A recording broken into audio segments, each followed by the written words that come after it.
Bonjour, je m'appelle Olivier. Pendant le cadre du méga-projet, j'ai été plongé dans une lecture différente de ce que je lis. Cela m'a fait voyager dans un continent méconnu et m'a fait découvrir des cultures différentes du Canada.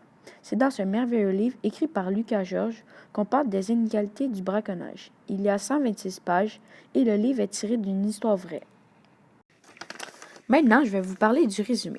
C'est dans le livre Les aventures du jeune Indiana Jones, le pisteur massais, qu'Indy et sa famille sont invités à un safari bien huilé, celui de Theodore Roosevelt, l'ex-président des États-Unis. Pendant son séjour là-bas, il dort, mange à un campement de chasse près d'un safari. Indy a même eu le droit à une leçon de tir avec l'ex-président Roosevelt. Indy est impressionné par tout ce que l'ex-président a fait. Échapper à une attaque de lions affamés, se nourrir de bêtes sauvages, un enfant de 10 ans demandait rien de plus. Pour montrer que Indiana était courageux, il prit la décision de trouver l'animal rare que Roosevelt voulait tant pour terminer sa collection. Au début de ses recherches, il rencontra un jeune maïsais près du même âge, et c'est là que tout commença sur la piste de l'animal. Est-ce que Indy aurait dû lui aider à trouver l'animal rare? Maintenant, je vais vous parler des lieux. Le campement du safari de l'ex-président près du Rift Valley. Le lien avec l'histoire. C'est là que Roosevelt et ses invités dorment pendant les nuits. C'est là qu'Indy a eu le droit d'avoir une leçon de tir avec Roosevelt. C'est au campement qu'Indy dessina l'animal que Roosevelt cherchait tant dans son journal parce que quand il demandait de l'aide aux Maïsais, il pointait l'animal pour qu'ils comprennent mieux car ils ne parlent pas la même langue. Il y a des tentes, des dizaines d'Indiens africains, beaucoup d'animaux, plusieurs grandes huttes sans murs aux toits de faume. Maintenant, je vais vous parler de mon deuxième lieu. C'est une petite colline verdoyante dans la savane de l'autre côté des plaines Kapiti. Le lien avec l'histoire. C'est là qu'Indy demande aux laidons de l'aider à trouver l'ornyx en se servant du dessin qu'il a fait au campement. Le laidon lui dit « Trouve Melon Rave, puis tu vas trouver l'ornyx ». Il y a un petit feu allumé. L'homme joue de la flûte contre un vieux arbre.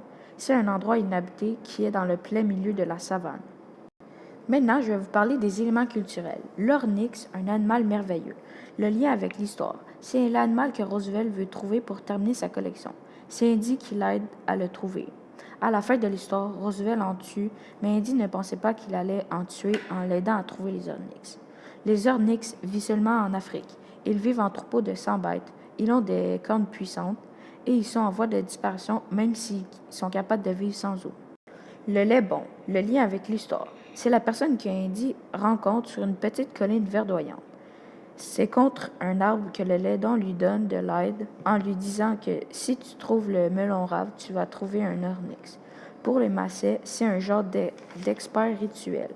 Il agit comme une personne entre les Massais et leur dieu Aka. Le laidon est un voyant et un guérisseur. Les gnous. Le lien avec l'histoire. C'est la nourriture que Roosevelt et ses invités mangent pour le déjeuner, le dîner et le souper. Ce sont aussi les animaux qu'Indy et le jeune maïsais ont vus pendant une excursion. Ils sont herbivores. Ils vivent en troupeau. Leur vitesse est de 80 km à l'heure. Leur poids est de 130 kg et leur espérance de vie est de 20 ans. Les indigènes, le lien avec l'histoire, c'est les personnages qu'il y a au campement de Roosevelt. C'est eux qui font à manger et qui empaillent les animaux. Ils ont la peau sombre. C'est des personnes, des coutumes ou des formes d'art qui sont nées dans un pays. C'est un ancien originaire d'un pays. La langue Maa, le lien avec l'histoire, c'est la langue que le jeune maïsais, tout le village maïsais et le laidon utilisent pour parler à Indy en lui donnant de l'aide et des très bons conseils pour trouver l'animal. C'est une langue mythologique parlée par les Maïsais. Cette langue est parlée par 300 000 personnes à 900 000 personnes dans le sud du Kenya, de la Tanzanie.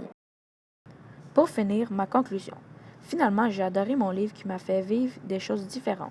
Pendant que je lisais mon livre, j'étais en colère parce que Roosevelt a tué 3 ornyx et je ne pensais pas qu'il y avait encore du braconnage dans des pays. L'auteur a bien décrit les lieux et les personnages. Il y avait beaucoup de personnages différents, comme des indigènes, des Maïsais. Les lieux, on aurait dit que j'étais là avec eux. Je vous conseille de lire ce livre si vous aimez les livres d'action et de